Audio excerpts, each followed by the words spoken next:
hutakiwi kuyafanya aidha kwa makosa au kwa kutojua au kwa njia yoyote. Hautakiwi kumwambia mtu mambo yafuatayo. Yako mengi, yako mambo 40, lakini kwa leo nitawaambia machache kadri ya muda utakavyokuwa.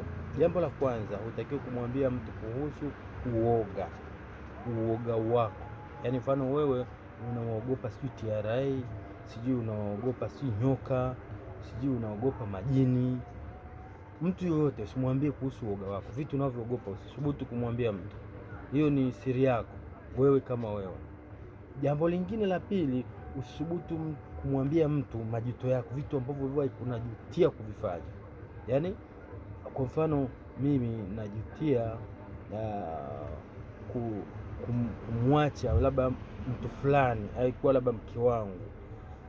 Mimi najutia kuhama sehemu fulani. Usisubutu kumwambia mtu. Wewe majuto yako ni ya kwako. Hiyo ni kitu ambacho unataka kumwambia mtu. Kitu kingine, usimwambie mtu kuhusu ulinzi wako. Yaani ulinzi wako binafsi. Yaani ulinzi wako ni kitu cha kuchunga. Usithubutu kumwambia mtu kuhusu bwana, kwa mfano sisi wenye maduka, bwana, pale dukani kwangu bwana, mlinzi wangu pale analala anatumia fimbo kulinda. Usithubutu kumwambia mtu kitu kama hicho. Usithubutu kumwambia mtu kuhusu ulinzi wako binafsi. Bwana, unavyoniona hivi, bwana nalindwa na vijana 4. Usithubutu. Au bwana unavyoniona hivi mimi nina bastola. Usithubutu kumwambia mtu ulinzi wako. Jambo lingine ambalo usithubutu kumwambia mtu ni kuhusu issue zako, private issues.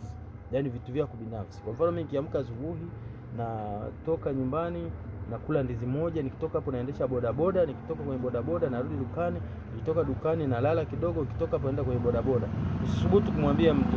Hizo ni private zangu. Mimi ninapolala choo hakijafunikwa juu. Usithubutu kumwambia mtu.